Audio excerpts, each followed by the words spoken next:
Hello students, आप सभी लोगों का इस नए वीडियो में स्वागत है।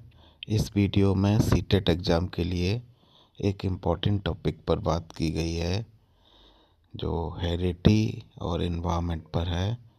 और इस वीडियो को अंत तक ज़रूर देखें। और इस वीडियो को अंत तक देखने से इससे रिलेटेड आपके सभी क्वेश्चन जो एग्ज़ाम में आएंगे आप उनके सही आंसर दे पाएंगे। Thank you. नमस्ते। चलिए आज एक ऐसे सवाल को समझते हैं जो हमेशा से हम सबके दिमाग में घूमता रहा है कि हमें असल में बनाता कौन है, हमारे अंदर की चीजें यानी हमारे जीन्स या फिर बाहर का माहौल। इसी को कहते हैं वो बहुत ही मशहूर बहस, नेचर वर्सेस नर्चर, यानी प्रकृति बनाम पोषण।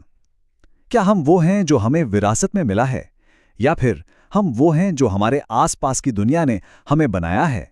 आइए इस दिलचस्प पहेली को सुलझाते हैं।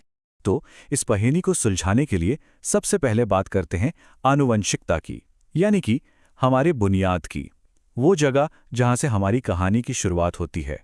तो आखिर ये आनुवंशिकता या हेरिडिटी है क्या चीज? देखिए, बिल्कुल आसान भाषा में समझें तो ये वो सारे गुण हैं जो हमें बायोलॉजिकली अपने माता पिता से मिलते हैं। जैसे हमारी आंखों का रंग, हमारे बालों का टेक्सचर और ऐसी बहुत सी चीजें जो हमारे जन्म के साथ ही तय हो जाती हैं। आनुवंशिकता से हमें सिर्फ फिजिकल फीचर्स ही नहीं मिलते, बल्कि हमारी बुद्धि, हमारी हाइट, इन सब का एक पोटेंशियल मिलता है। ये समझ लीजिए कि ये हमारी शुरुआती क्षमता है। ठीक वैसे ही जैसे एक मूर्तिकार को मूर्ति बनाने के लिए एक कच्चा पत्थर मिलता है। अच्छा, तो अगर आनुवंशिकता वो कच्चा पत्थर है, तो अब बात करते हैं उस ताकत की जो इस पत्थर को तराश कर एक खूबसूरत मूर्त में बदलती है। और वो है हमारा पर्यावरण, यानी हमारा माहौल। और पर्यावरण का मतलब क्या है? सीधा सा मतलब है हमारे आसपास की हर वो बाहरी चीज जो हमारे विकास पर, हमारी ग्रोथ पर असर डालती है। जन्म से लेकर आज तक के हमारे सारे अनुभव इसी में शामिल हैं। अब इसमें क्या क्या आता है? सोचिए, हमारा परिवार, हमारे माता पिता, हमारा स्कूल, हमारे दोस्त, समाज, कल्चर, यहां तक कि हमारा खान पान भी, ये सब मिलकर वो औजार बनते हैं जो हमारी आनुवांशिक नींव पर एक इमारत खड़ी करते हैं। तो अब हमारे पास पहेली के दोनों हिस्से हैं, आनुवांशिकता और पर्यावरण।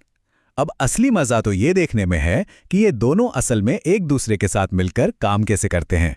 देखिए, इसको ऐसे समझते हैं, आनुवंशिकता हमें देती है योग्यता यानी एबिलिटी, लेकिन पर्यावरण हमें देता है अवसर यानी अपॉर्चुनिटी। एक तरह से एक हमें पंख देता है तो दूसरा हमें उड़ने के लिए खुला आसमान देता है। तो इसका मतलब क्या हुआ? मतलब बिल्कुल साफ है, ये दोनों एक दूसरे के दुश्मन नहीं हैं। अरे ये तो पक्के वाले साथी हैं, एक टीम है। ये असल में बनाम की लड़ाई है ही नहीं, ये तो साथ मिलकर आगे बढ़ने की एक साझेदारी है। तो फिर इस पूरी कहानी का निचोड़ क्या निकला? आइए इसे एक बहुत ही सिंपल से एक फॉर्मूले से समझते हैं। हमारा विकास आनुवंशिकता और पर्यावरण के बीच की बातचीत यानी इंटरैक्शन का नतीजा है। और यहां पर ये इंटरैक्शन शब्द सबसे ज्यादा जरूरी है। विकास किसी एक की वजह से नहीं होता, बल्कि दोनों के तालमेल से, उनके एक दूसरे पर असर से होता है। इसे एक मैथ्स के फॉर्मूले की तरह सोचिए, विकास इज इक्वल टू आनुवंशिकता x पर्यावरण। अब जरा सोचिए, अगर इन दोनों में से कोई भी एक जीरो हो जाए तो नतीजा क्या होगा? जीरो।